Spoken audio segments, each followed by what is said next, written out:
Morning, I am Bernadette Henry, and I am a mental health and emotional wellness coach, and I work with moms who have newly diagnosed children on the autism spectrum. And part of this is that a lot of moms, they struggle. So first of all, autism is a neurodevelopmental disorder in children, and it affects different areas of their life.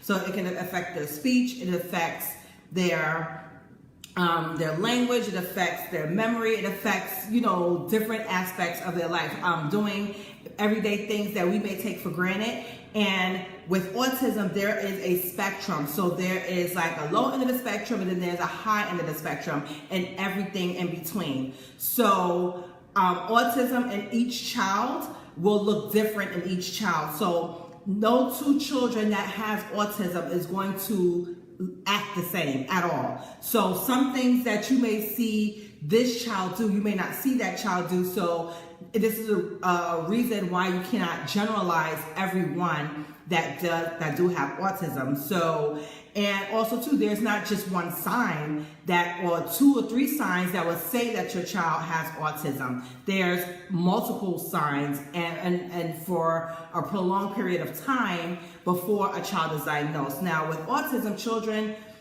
are usually diagnosed between 18 months and 2 years old. If they're a little lower functioning, maybe there may be the signs may be seen sooner, or in higher functioning, or in functioning in general, you may see the signs more when they're 2, 3, 4, depending on where they are in the spectrum. Because a lot of times too, a child may exhibit certain signs or certain things, but as a parent, you're not thinking autism. That's not the first thing that pops in your head.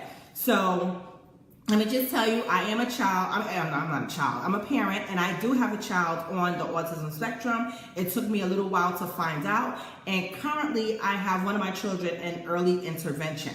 Now, one ugly thing that we usually go through as parents when our child is diagnosed, or when you hear that word, oh, your child has autism, a lot of parents become they go into denial, and denial is kind of, it plays off of fear. So denial, fear, they just have a lot in common. And denial, what it looks like is you may see the signs, right? And you're like, no, that's not autism. No, that's something else. Oh no, they'll grow out of it. No, it's supposed to be more things, and it's fine. It's perfectly normal. I think anytime you receive some news that you wasn't expecting, denial is a normal part of it. Denial is like the first thing that's going to happen. And the only bad thing about denial really is that it keeps you stuck in a certain place. It keeps you stuck in fear. And when you're stuck in fear, you're not going to take any actions. You're not going to make any actions to get from point A to point B. So when your child is diagnosed, you're like, no, my child does not. My child does not have autism. I'm not claiming that. This is not what's going on.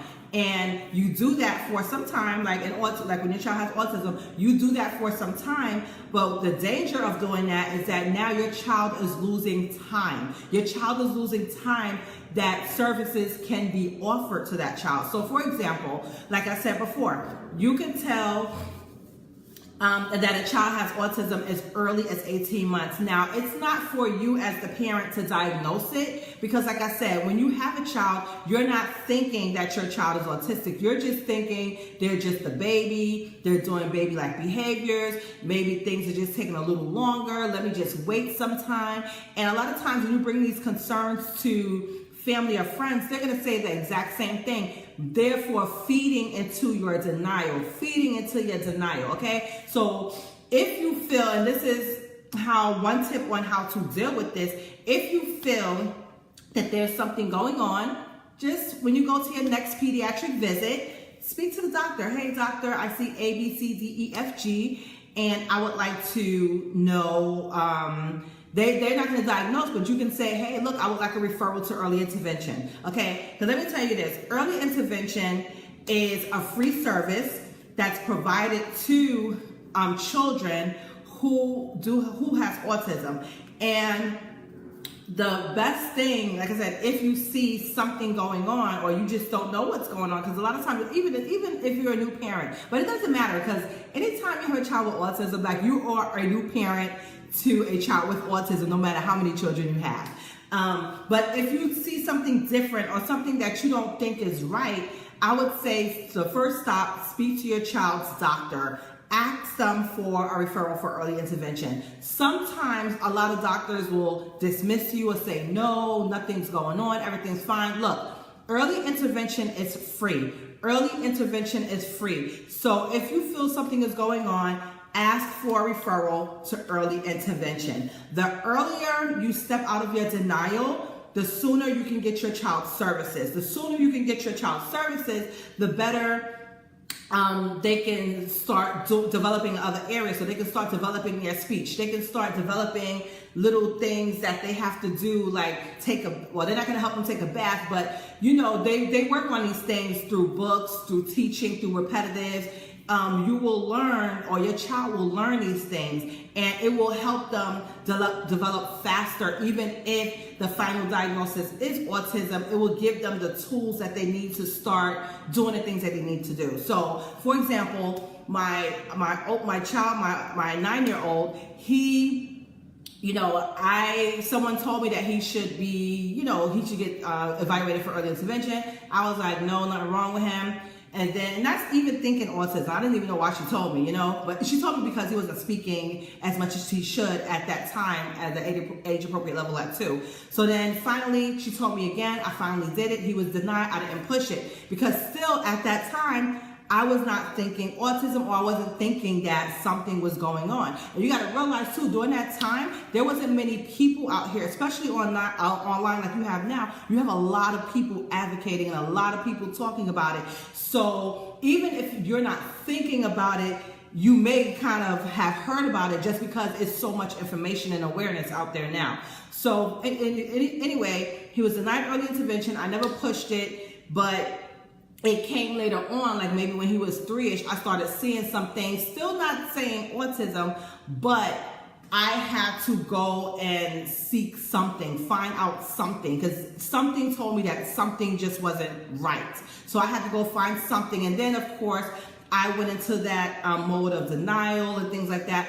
But what I did do in that moment is I started looking up some information, and I didn't become too overwhelmed because it was already overwhelming in addition to everything else I had going on in life. So what I did is I went to the schools, I went everywhere that I could to get information and to start the process of helping my child. And that is the tip that I can leave you of how to overcome your denial. Start to think about your child, and the worst that can happen is that nothing is going on. Like I said, early intervention is free. If you feel something is going on, get evaluated. If there's no problem, okay, fine. But you cleared your conscience and knowing that you took a step. Now, if your child is diagnosed with autism, kudos, you caught it really quick. And not being in denial for long will help you to get your child the services that they need so that they can begin to thrive and function and do everything that they need to do. So I just wanted to leave you with that tip today.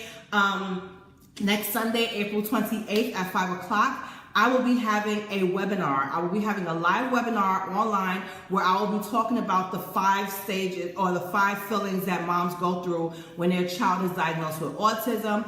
I will be going into depth with them. I will be going into how to overcome and, some powerful tools that you could use to get your child the help that they need and the support that you need, because at the end of the day, it's all about you, mom. It's all about you, dad. It's all about coming out of that denial so that you can get your child the help that they need, okay? So if you have any questions, feel free to leave them here in a comment. Once again, I am Bernadette Henry, mental health and emotional wellness coach for business.